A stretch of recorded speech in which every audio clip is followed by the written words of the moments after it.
Let's do it. Let's talk about the Hog Mollies. This is Locked On Baylor. You are Locked On Baylor, your daily podcast on the Baylor Bears, part of the Locked On Podcast Network, your team every day. Thank you for joining another episode of Locked On Baylor, brought to you by LinkedIn. I'm your host, Cam Stewart. And today, we're going to talk some more portal prospects. I know, how fun. And you know what, guys? I really appreciate you, the fan. I do. There's so many of you that listen every single day. You put comments down there every day. You know that helps out the channel. You like and subscribe. You tell your friends, all the good stuff I tell you to do. And I really appreciate that. So I want to prove how much I appreciate you guys. Before I get into today's episode, we're going to do a mailbag this week. Not because there's no Baylor sporting events going on basically the whole week. No, because I love you guys. And I know there are questions out there that you guys have that either I haven't thought of, or I haven't researched enough, or I haven't talked to the right people. So put that down in the comments below. You know, don't get nasty with it. Just what do you want me to talk about on a show this week? Any burning topics that you just need the answers to? Go ahead. Please do. Please do. And you know what? Because I do listen to you guys. And the mailbag episode is going to prove that I love you guys. But today's episode is going to prove to you that I listen. Okay? Because I see the comments. I see what you guys are saying. That I need to stop talking about Blake Shapen. That rumors out there that I might want to marry Blake Shapen. Look, I could do a lot worse. Blake seems like a pretty stand-up guy. About my height, too, so he's not towering over me. It's legal in a lot of states. Yeah. Like every state person who made that comment. Yes. Yes, it is legal. So I'm going to stop. You guys want me to stop talking about Blake Shapen. I'm not going to say Blake Shapen. I am never going to mention Blake Shapen's name again. There is no way you will catch me saying the name Blake Shapen on this podcast. Like, I'm serious. On Locked On Baylor, I will not say the name Blake Shapen. I'm just not going to do it. You want me to say the name Blake Shapen? Too bad. I'm not going to say the name Blake Shapen. Why would I say the name Blake Shapen? He hasn't played for Baylor. I'm focused on guys who play for Baylor. And one guy who does not play for Baylor is Blake Shapen. I'll tell you that much. Yeah, so Blake Shapen was the quarterback when they won the Big 12. So what? He's gone. I'm not saying Blake Shapen's name. I wouldn't dare say the name Blake Shapen on this podcast. If I had a producer, I'd dump it right now. I just wouldn't be caught dead saying the name Blake Shapen on Locked On Baylor after he's transferred. Anyway, wish you the best, Blake Shapen. But we're not saying your name, which is Blake Shapen, ever again. And the other reason I'm listening to you is because you guys have said, Cam, shut up about the quarterbacks. We've got a quarterback. You talked yesterday about how much you like the quarterback. I don't need a quarterback. Got RJ Martinez backing him up. We're good. We got friend of the show, Nate Bennett, coming to campus. We're good, and I agree on that. Fine. I won't talk about quarterback. Those of you who don't say the sky is always blue around here and see things through the light of reality have made the correct point that, Cam, the problem is not quarterback. It's offensive line. And to you loyal listeners who have been saying that, you are absolutely right. 1,000% right. It's always been the offensive line. In fact, not just this year, but you look back since the last 5 years. So the first time Baylor went to the Sugar Bowl back in 2019, they have been up and they have been down. That year they go to the conference championship. They go to the Sugar Bowl. That's 11 wins. The next year it's 2-7. The next year it's 12-2. Then it's 6-7. Then it's 3-9. And one thing that has always been the barometer of the team, the thing that has brought them up or brought them down, has been the offensive line under two different coaches, both of whom seem to put a premium on the offensive line, but one, Dave Aranda, who just kind of said that and didn't recruit the position very well, didn't hit the portal very well at that position. He and the offensive staff, of course. And when I look at it this year, I was doing my research today of I've actually done this for a couple of days, of the offensive linemen that Baylor should be looking at or they have offered. And one thing that has stuck out off the page for me is there ain't many that they've offered, that they've shown interest in. There's not many. Maybe Jake Spavital was right. Not that they don't need to go to the portal, but that they may not go to the portal. And that concerns the heck out of me, guys. It really does. And I kind of mentioned this in passing on the show yesterday, and I think another time last week, but I think Baylor might have had too many guys coming back in terms of what their plan was for the transfer portal. Nothing, this is no personal attack against these kids. I'm glad they're coming back. I hope they get better and make the team better. But when you're a 3-9 team, you want to mix things up, especially when you don't fire the coach. The next thing would be the assistant coaches, which he's done, and then bringing in new personnel to fit those coaches and bring winning back. And that hasn't happened. And I think that is a roadblock for this Baylor coaching staff right now. In the most positive way possible, like Jake Spavital said in this introductory presser, there's not much attrition here in this program between player and coach. That's just what he said, and that's what we're seeing in terms of the lack of guys going into the transfer portal. We're still sitting at just 4. Alfonso Allen, George Maley, Drake Dabney, and Blake Shapen. Oh, Cam, you weren't ever supposed to say Blake Shapen's name. Sorry, I will stop saying Blake Shapen. No more Blake Shapen. Blake Shapen's not going to be mentioned ever again. I certainly will not mention Blake Shapen. But those are the 4 guys that have gone into the portal for you. And you look at those positions, well, tight end, they were actually pretty okay. They were good at tight end. Drake Dabney was the best one, but you saw flashes from Kelsey Johnson last year. Matthew Klopfenstein gave you good snaps this year, both in the passing game and in the blocking game. Jake Roberts was an impact transfer. You're okay at tight end, okay? That one's gone. George Maley leaves on the offensive line. Offensive line needs a ton of help, yeah, but he didn't take any snaps. He didn't play a lick. No siree. So not much of a movement there. Alfonso Allen, safety is kind of a need. Defensive back in general, I guess, is not, but safety is. He's gone. And the other one is Blake Shapen. Oh, golly. I said it again. Blake Shapen, a quarterback, a position that, at the end of the day, wasn't that big a deal for your team. It was pretty solid this year. I think it's going to be solid again this next year. With Sawyer Robertson, if he is the guy, I think he fits this offense well. So bye Blake Shapen. God, Blake Shapen can't stop. But it's concerning me that the position that everyone's coming back in the offensive line is the one they really need the help at the most. And I don't know who's going to be coaching them up. And I hope Spavital's scheme of tempo is going to help. But it's going to take something big, which what we saw from 2020 to 2021. In 2020, they were horrible on the line, just dreadful. Like one of the very worst teams in the country, very similar to what we saw this past year, 2023. But going into the next year in 21, they brought basically their whole line back and became one of the best in the country under Jeff Grimes and Eric Mateos. So it's going to need to be that kind of jump, it looks like, because they haven't offered many guys in the portal at that position. But who they have looked at and maybe who they should look at, we're going to go over after this.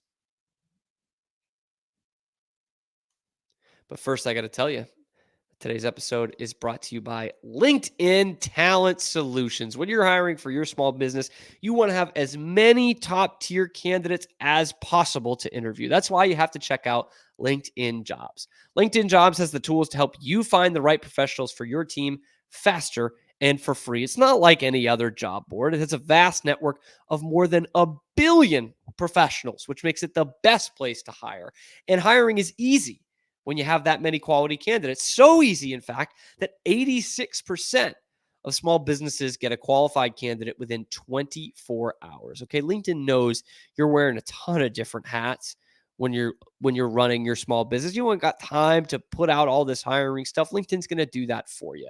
The process is intuitive, it's quick, it's easy. They even just launched a feature that helps you write your own job descriptions and make the process even easier and faster. So post your job for free at linkedin.com/lockedoncollege. That's linkedin.com/lockedoncollege to post your job for free. Terms and conditions do apply.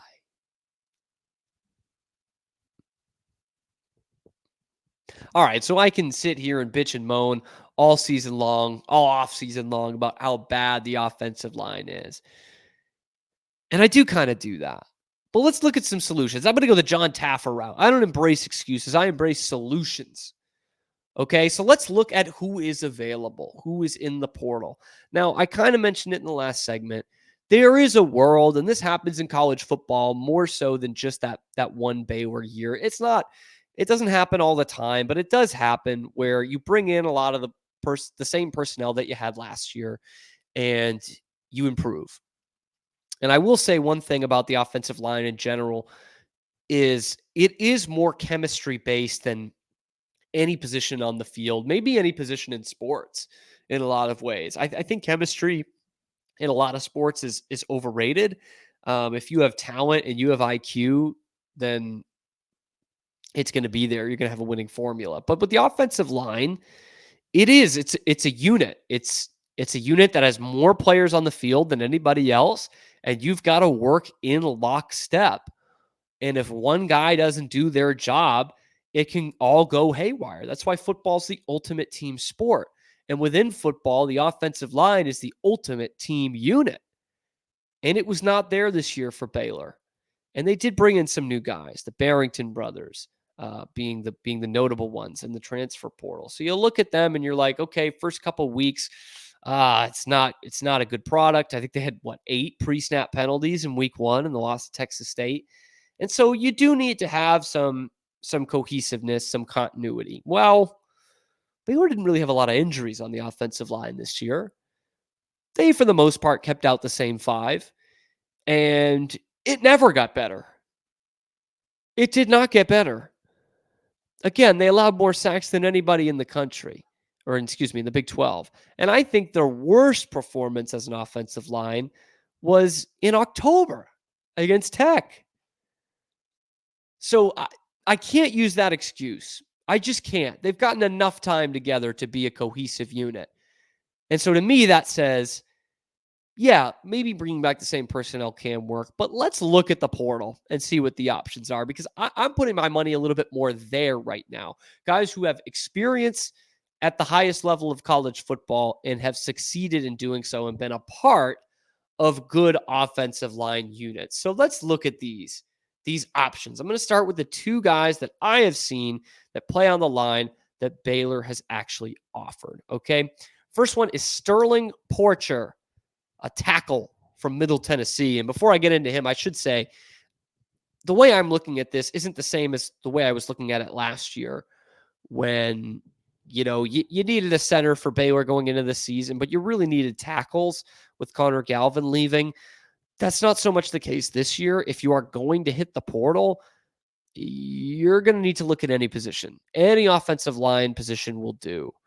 Obviously, you'll prioritize guys at tackle, prioritize guys at guard, whatever. But Baylor's not in this position to pass up any kind of talent just because they play on the interior or the exterior, if you will, on the outside. So Sterling Porcher is a tackle.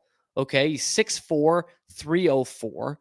And this would be his third stop. He's at Middle Tennessee, started at Iowa Western and JUCO, and he slimmed down from about 320. So he comes in as a big old body playing tackle. And we know that you can't play tackle at the next level just because you're big. Okay. You can't even do that at guard, although it's a little bit more acceptable. So he slims down all the way to 304. Looks like he has 2 years of eligibility left. He's listed as a junior, but he's got the experience. He's going to be 23 by the time the season starts. And so he obviously, like I mentioned, played at Iowa Western, took them to the JUCO national championship game, by the way, as a starter. And in 2 seasons at Middle Tennessee, again, not the greatest level of competition, but still in the FBS, he has started all 25 games. So he comes in, steps in right away as a starter, and is one of the leaders on that offense, starting all 25 games. And what's interesting about him is he did have a late start on things. According to 24/7, he only played as a senior in high school, so that would explain the JUCO route and the needing to slim down a little bit. So that growth and that slimming out was probably from a move from guard to tackle, which has worked. Now, there is the bad part about this, and this will be for everyone. I'll try to mention the stats that goes along with their team. Obviously, there's no database that shows me how many pancakes Sterling Porcher had or any offensive lineman had. So take this with a grain of salt, but I look at the stats that their offense put out, and mainly would be the things that would be sacks allowed and rushing. Rushing is a little bit easier to measure for offensive linemen than passing is, although passing protection is still obviously a big part. But the bad about this is Middle Tennessee allowed 32 sacks this year. That was 103rd in the nation. But those of you keen listeners to the Locked On Baylor show, or ones that follow the stats, will say 32, that's it? That's right, because Baylor was at 107 with 34 sacks allowed in 2023, more so than anybody in the Big 12 Conference. Middle Tennessee didn't rush the ball all that well either. They were 99th in rush yards per game at about 124, which is less than 4 a carry. And, Baylor was at 109 with 114 yards a game. So better than Baylor. Already, that's a step up, baby. Remington Strickland. This is a guy who plays on the inside. That's a guard from Texas A&M. Boy, does that sound like Texas money or what? Strickland Propane. Remington Strickland. Goes to A&M, 6'4", 300 pounds. And he's had a tough time staying on the field for A&M, not injury-wise, but he had some time playing at center. That seems to be his natural trait, or his natural position in college would be at center. But he did lose that starting job this year, it looks like, and became kind of a spot starter at guard, which worked out for him to some extent. But no starts this year. 9 games he played in, so played in most of A&M's games, but didn't start. This is a Texan native. Sterling Porcher is not. Remington Strickland is. He is from Sugar Land, went to Fort Bend Christian, so didn't play at the highest level of high school football before making that jump. But one of the scouting reports on him, both at 24/7 and his high school coach said this too, is he kind of plays above his weight a little bit. And the way they talked about it was he plays mean. Just a mean SOB down there in the trenches, and loves to run block, loves to finish his blocks, wants you to know that he's the one blocking you. That's something you can't teach.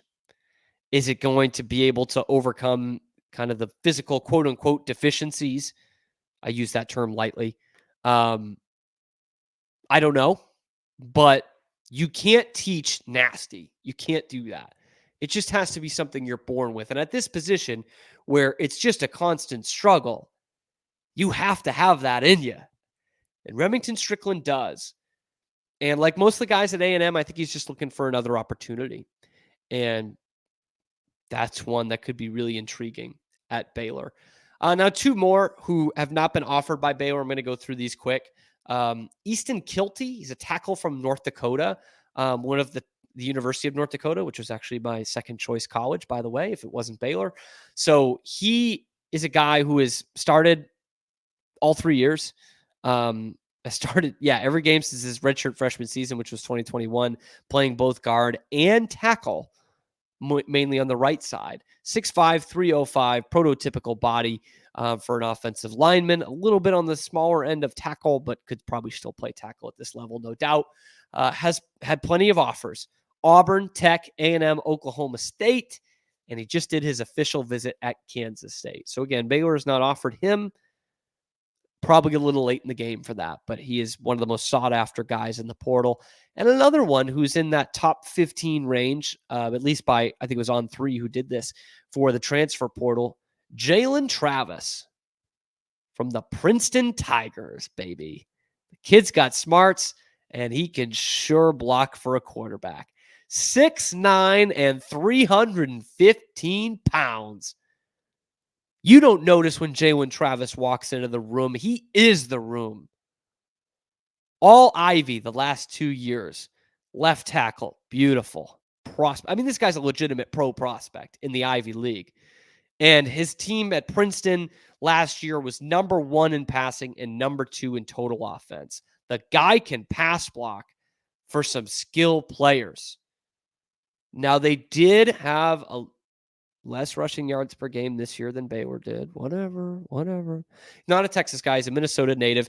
He has offers from Syracuse, South Carolina, Houston, Duke, Kansas, and Iowa State. So he is attracting some of the biggest programs in the nation, not the least of which being Kansas, which was before Jeff Grimes got there, but I'm sure he's not exactly rescinding that offer. And some other schools in your conference, Houston and Iowa State.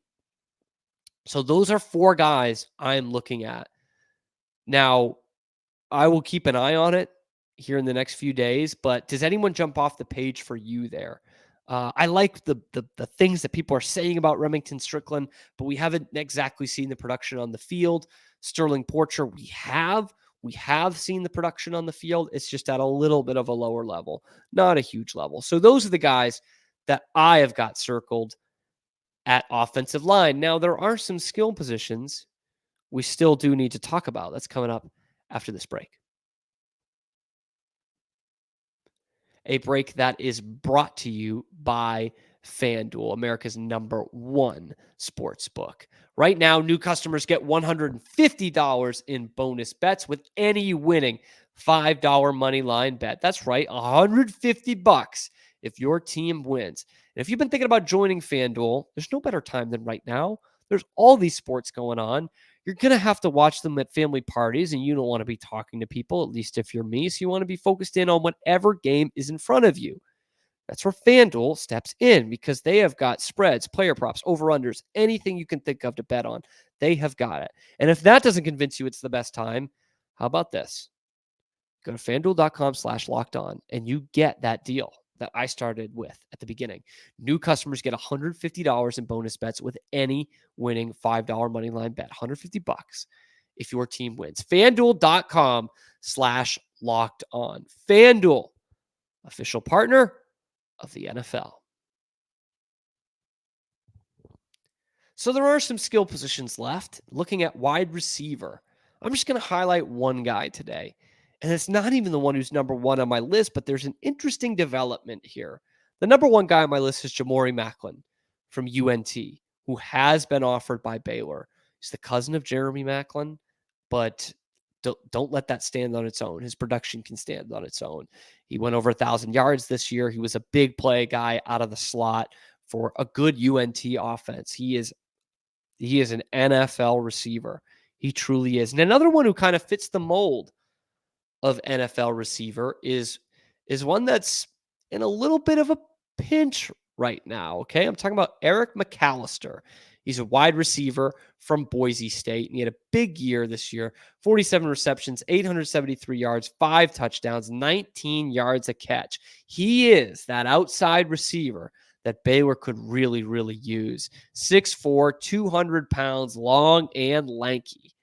Those guys play, especially at Baylor. And he is a Texas native. He's from Azle, up there in the Metroplex.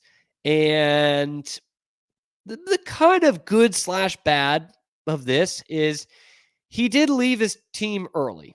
He left with 3 games to go with Boise State to focus on the transfer portal because he had a bit of a falling out, it seems like, with his coach. That's Avalos. And if that Avalos name sounds familiar to you, that's because it looks like he's going to take the job as the defensive coordinator at TCU. Well, where was Eric McAllister's crystal ball projection 100% at this week? TCU.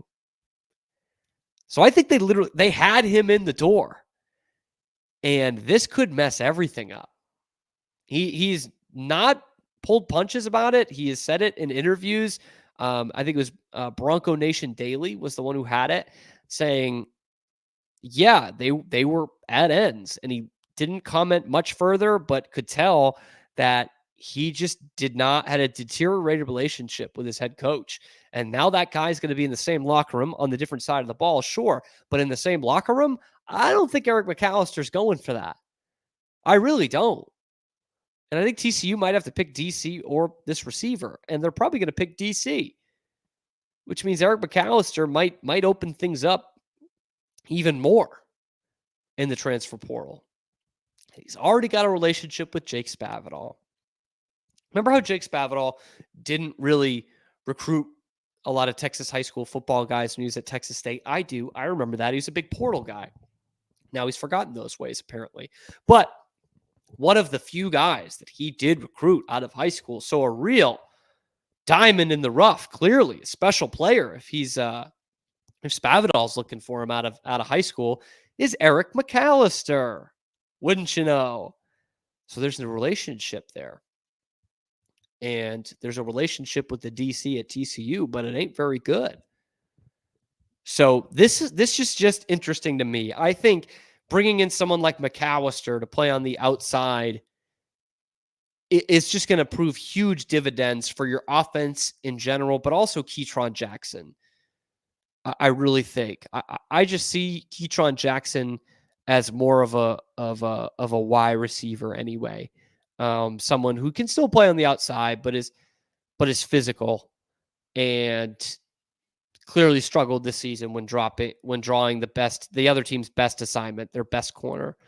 And with the lack of versatility on Baylor's offense, they were able to really key on Keytron Jackson.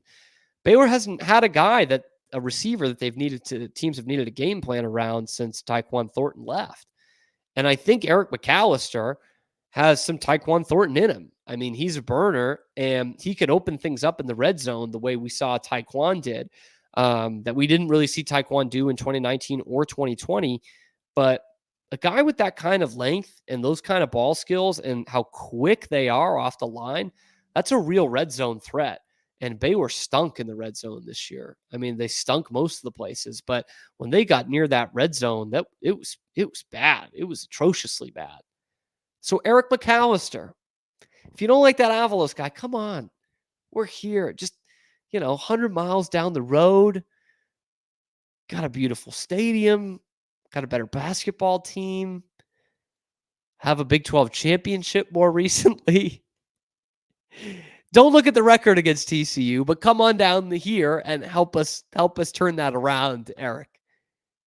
Anyway, we got some more receivers that I'm going to look at throughout the week. But remember, I am going to have one this week. I'm not sure if it's going to be tomorrow or Thursday, but I'm looking for a mailbag episode. So drop whatever questions you have down in the comments below. Find us on Twitter at Locked On Baylor or at Real Cam Stewart is where you find me.